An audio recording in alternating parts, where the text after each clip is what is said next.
Ce vidéo est inspiré par la psychologie de la haute performance de Simon Sinek. La motivation est une menteuse. Elle vous dit d'attendre de vous sentir prêt. Elle murmure que l'énergie apparaîtra comme par magie avant que vous ne commenciez. Mais si tout ce que vous avez toujours voulu, vos rêves, vos objectifs, vos ambitions les plus profondes, se trouvaient de l'autre côté d'une émotion qui ne vient jamais, vous est-il déjà arrivé de fixer une tâche, sachant exactement quoi faire, mais de ne rien faire, pas parce que vous manquez de désir, pas parce que vous manquez de connaissances, mais parce que quelque chose d'invisible en vous dit « pas encore ». Et si cette voix n'était pas la vôtre, mais votre biologie qui essaie de vous maintenir petit, parce que la dure vérité est la suivante, votre cerveau n'est pas fait pour le succès, il est fait pour la sécurité. Et à moins de comprendre comment le contourner, vous continuerez à choisir le confort plutôt que la grandeur. À chaque fois, brisons ce cycle dès maintenant. Le monde est accro au mythe de la motivation. Les réseaux sociaux sont inondés de citations, de vidéos motivantes et de routines matinales qui promettent la transformation, si seulement vous pouviez vous sentir suffisamment inspiré. Mais voici la vérité brutale. La motivation n'est pas une stratégie, c'est une émotion passagère, pas une fondation.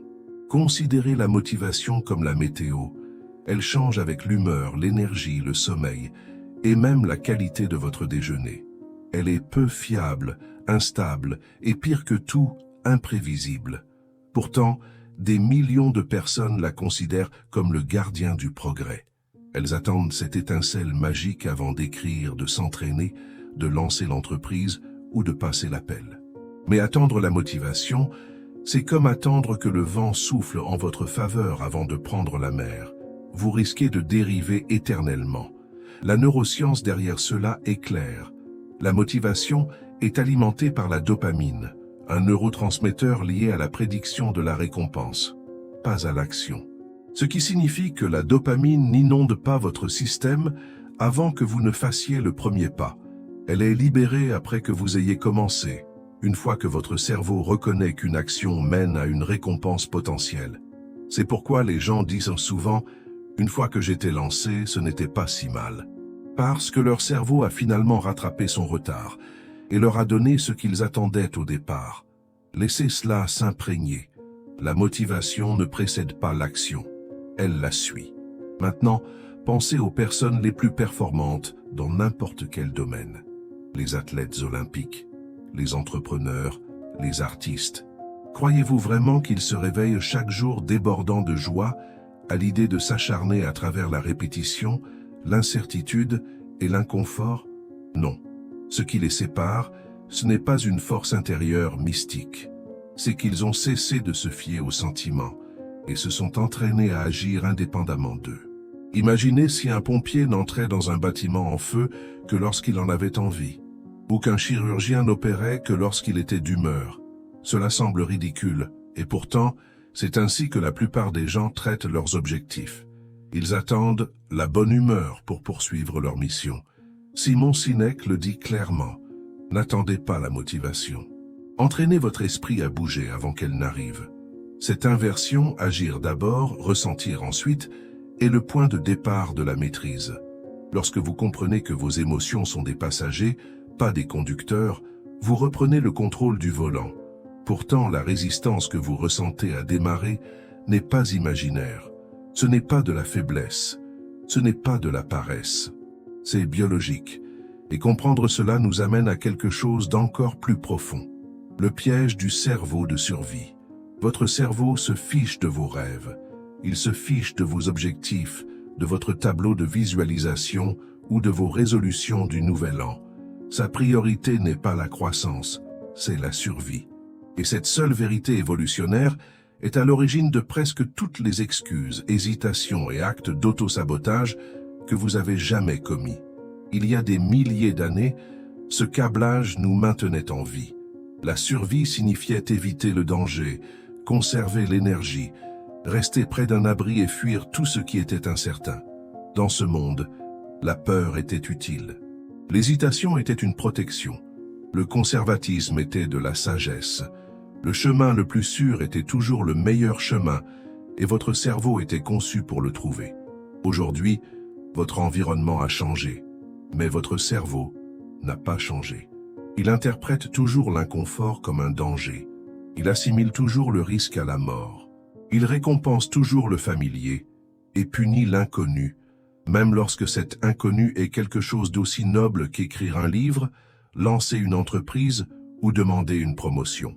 La partie de votre cerveau responsable de cela, l'amygdale, est une structure ancienne câblée pour détecter les menaces.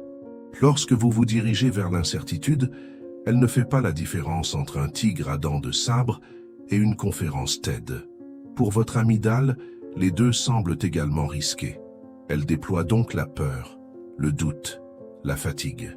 La voix subtile qui dit « pas maintenant, peut-être plus tard » ou le classique « vous n'êtes pas prêt ». Ce ne sont pas des pensées aléatoires. Ce sont des mécanismes de survie. Et à moins que vous n'appreniez à les reconnaître pour ce qu'ils sont, des réflexes dépassés dans un monde moderne, ils dicteront silencieusement votre vie. Avez-vous déjà eu une idée brillante et vous êtes-vous dissuadé en quelques minutes? C'était votre cerveau qui faisait son travail. Vous garder en sécurité en vous gardant petit. Avez-vous déjà planifié quelque chose d'audacieux, seulement pour ressentir un mur invisible de fatigue au moment où il est temps de commencer? Ce n'est pas un épuisement professionnel. C'est votre système nerveux qui lance une grenade fumigène appelée fatigue pour vous ramener dans votre zone de confort. Mais voici le paradoxe. La croissance exige de l'inconfort. Et l'instinct même, qui a autrefois maintenu vos ancêtres en vie, est maintenant le même instinct qui tue votre potentiel. Selon le docteur Andrew Huberman, l'inconfort active les mêmes voies neuronales associées à la peur, mais lorsqu'il est affronté de manière cohérente et volontaire, il recable le cerveau pour interpréter le défi, non pas comme une menace, mais comme une opportunité. En d'autres termes, ce à quoi vous vous exposez de manière répétée devient votre nouvelle normalité. Donc si vous voulez recabler votre cerveau pour l'action, vous ne pouvez pas attendre qu'il cesse de résister. Vous devez marcher droit dans le feu, encore et encore, jusqu'à ce que votre biologie apprenne que le feu ne signifie pas la mort. Il signifie la croissance.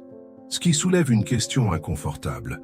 Si votre cerveau est conçu pour vous empêcher de changer, comment le contourner assez longtemps pour faire ce qui compte vraiment? Pour répondre à cela, nous devons aller encore plus loin, au moment où les rêves et l'action se rencontrent et s'effondrent. Quand vouloir ne suffit pas, exposons un mensonge qui ruine silencieusement des vies. On vous a dit que si vous voulez quelque chose assez fort, vous le réaliserez, que la passion alimente le progrès, que le désir seul peut plier la réalité. Mais cette idée, aussi romantique qu'elle puisse paraître, est dangereusement incomplète. Parce que vouloir quelque chose n'est pas la même chose que faire quelque chose. Et cette différence est le gouffre où les rêves de la plupart des gens vont mourir. Pensez-y. Avez-vous déjà voulu quelque chose si fort que cela consumait vos pensées? Un changement de carrière, un objectif de remise en forme, une activité créative, une nouvelle vie tout court? Vous l'avez visualisé, vous en avez parlé, vous l'avez senti dans vos os. Et pourtant, rien ne s'est passé. Pas parce que vous ne vous en souciez pas, pas parce que vous n'y croyiez pas, mais parce que le carburant émotionnel du désir a une courte demi-vie, et au moment où il entre en collision avec la résistance, il s'évapore. Voici pourquoi. Le désir est émotionnel. L'action est mécanique. Le désir vit dans votre imagination. C'est fluide, énergisant, souvent euphorique. Mais l'action vit dans votre corps. Elle exige du mouvement, des efforts, une exposition à l'échec, et surtout, elle exige de l'énergie face à l'absence de récompense immédiate. C'est le décalage. Des études sur la psychologie comportementale montrent que l'anticipation de la récompense illumine le cerveau plus que la récompense elle-même. C'est pourquoi fantasmer est plus agréable qu'échouer. Pourquoi planifier est plus excitant que faire? La décharge de dopamine de l'imagination du succès est rapide et facile. Le chemin vers le succès réel, long, incertain, plein de frictions. C'est pourquoi la plupart des gens s'arrêtent au désir. Ils confondent l'enthousiasme émotionnel avec de réels progrès. Mais l'enthousiasme s'estompe, la vie devient chargée, l'inconfort s'installe. Et à moins de vous être entraîné à bouger malgré cela, vous vous retrouverez piégé dans un cycle de faux départs et de culpabilité silencieuse. C'est ce que Simon Sinek voulait dire quand il a dit « Il ne s'agit pas de savoir à quel point vous le voulez. Il s'agit de ce que vous faites quand vous n'avez plus envie de le vouloir. » Et c'est pourquoi tant de résolutions du Nouvel An échouent en février. Ce n'est pas un manque de désir, c'est un manque de système, de rituel, d'engagement au niveau de l'identité qui fonctionne lorsque les émotions ne coopèrent plus. Vouloir quelque chose peut vous donner une direction, mais seule l'action crée un élan, et l'élan est ce qui transforme les objectifs en réalité. Voici le changement. Cessez de mesurer vos progrès en fonction de votre envie du résultat. Commencez à les mesurer en fonction de la fréquence à laquelle vous agissez sans en avoir envie. Parce que la véritable transformation commence non pas lorsque le désir est le plus fort, mais lorsque le désir est le plus faible, et que vous vous présentez quand même. C'est la limite où le confort se termine et où le caractère commence. Et si cela commence à vous sembler beaucoup, si vous ressentez la tension entre où vous êtes et où vous voulez être, c'est bien. Cette tension est une force. Mais avant de déverrouiller le niveau suivant de ce changement, si ce contenu vous parle, aimez la vidéo et abonnez-vous. Votre soutien aide à apporter plus d'idées qui élargissent l'esprit à cette chaîne. La douleur du démarrage. Il y a un moment, juste avant de commencer, qui ressemble à la mort. C'est cette fraction de seconde où votre cerveau crie « pas maintenant », où vos membres deviennent lourds, où votre esprit s'emballe pour inventer toutes les raisons pour lesquelles aujourd'hui n'est pas le jour. Vous l'avez ressenti, nous l'avons tous ressenti. Et pour la plupart des gens, c'est là que l'histoire se termine. Pas parce qu'il manquait de clarté, pas parce qu'il manquait d'engagement, mais parce qu'ils n'ont jamais dépassé les 5 secondes les plus difficiles de leur journée. Pourquoi est-ce si douloureux de commencer? Parce que c'est le moment où vous rompez l'inertie. Le moment où vous interrompez le mode par défaut de votre cerveau, sécurité, familiarité, facilité, avec quelque chose d'imprévisible. Et ce signal d'imprévisibilité active une réponse au stress. Même si la menace est quelque chose d'aussi inoffensif qu'ouvrir un document ou lasser vos chaussures de course, votre système nerveux le considère comme un danger. Le neuroscientifique Dr. Andrew Huberman explique cela à travers le prisme de la friction limbique, la résistance neuronale entre la pensée de faire quelque chose et l'acte de l'initier. Lorsque la friction limbique est élevée, tout semble plus difficile. Mais voici le hic. L'acte de commencer est ce qui réduit la friction. Vous n'attendez pas que la friction disparaisse, vous la traversez. Alors, la douleur du démarrage, ce n'est pas permanent, c'est transitoire. Pensez à une fusée. Les premières secondes du décollage nécessitent plus d'énergie que le reste de tout le voyage combiné. Se libérer de la gravité est brutal, mais une fois que vous êtes en mouvement, la résistance diminue et la vélocité augmente. Vous planez.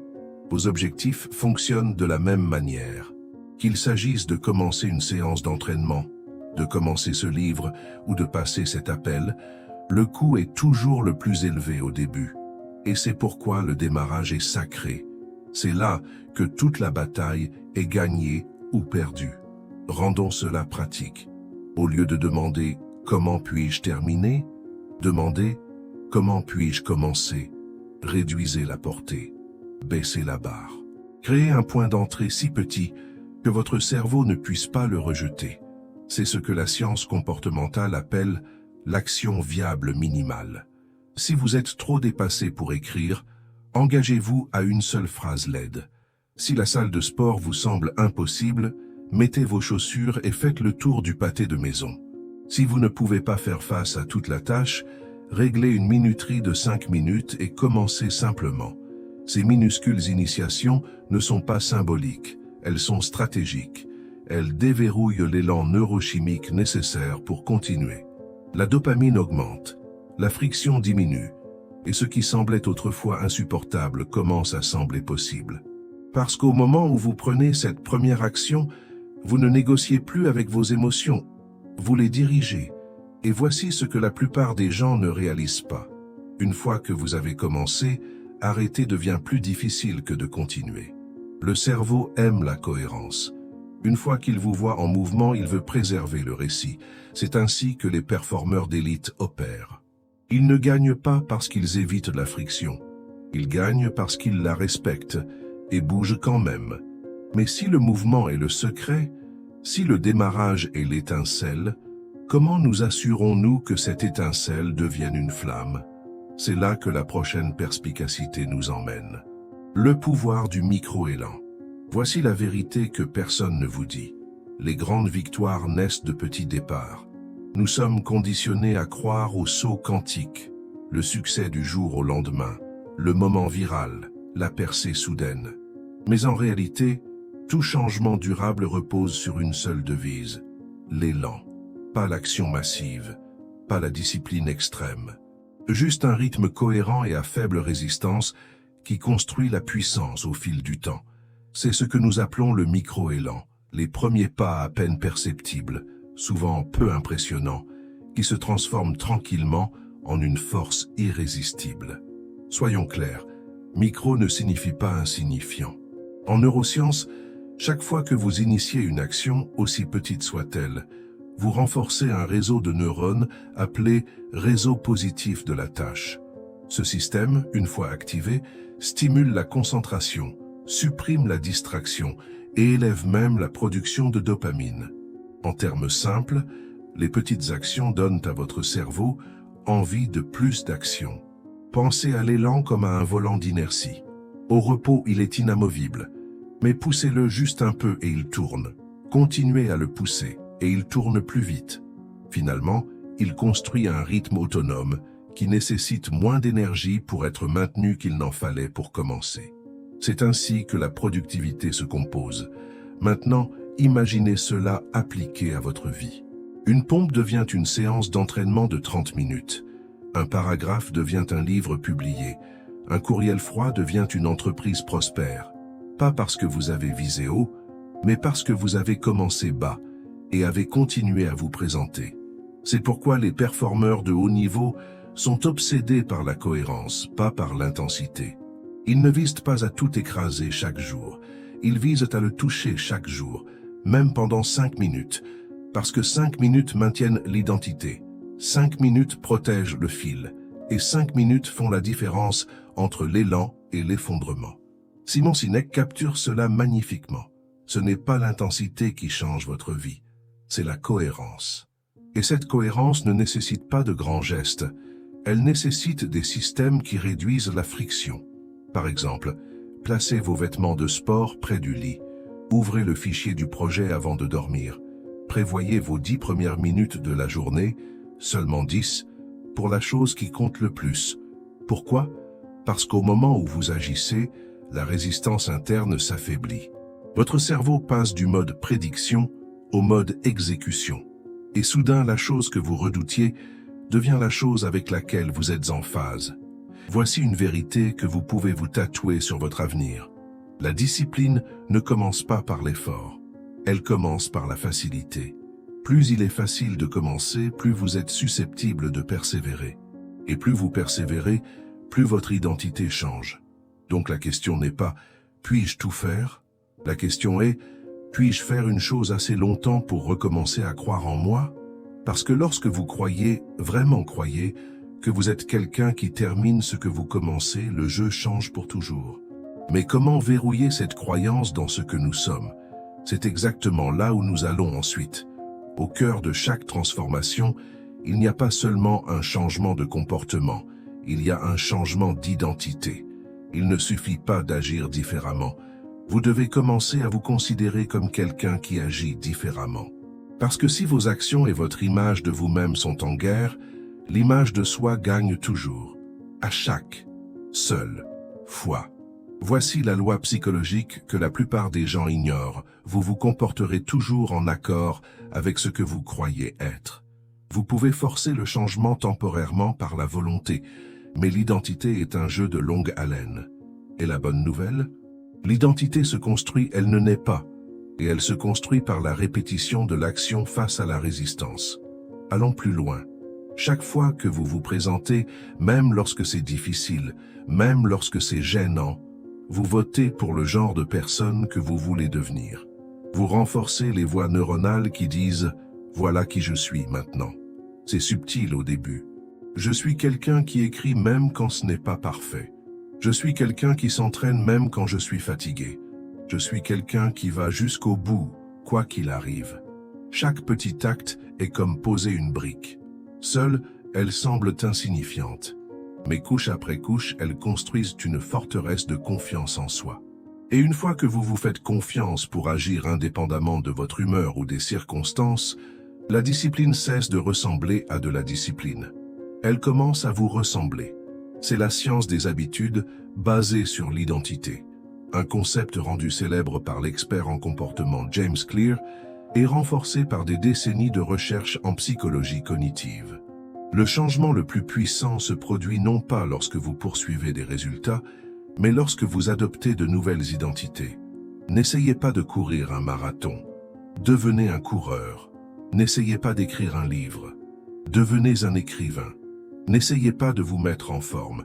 Devenez quelqu'un qui s'entraîne. Et comment devenir cette personne? Vous agissez comme elle, aujourd'hui. Pas parfaitement, pas d'un seul coup, mais de manière cohérente.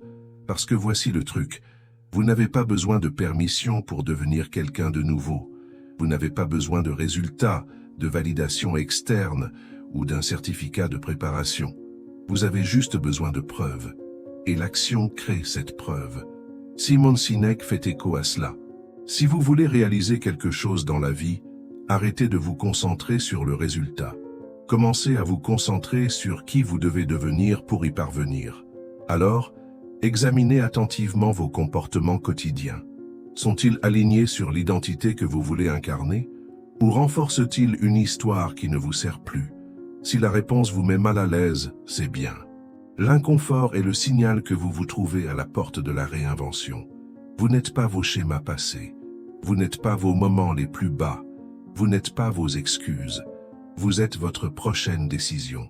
Parce que la personne que vous voulez être ne se trouve pas dans un plan parfait, elle se trouve dans la prochaine étape imparfaite, franchie aujourd'hui. Et maintenant, nous revenons au point de départ.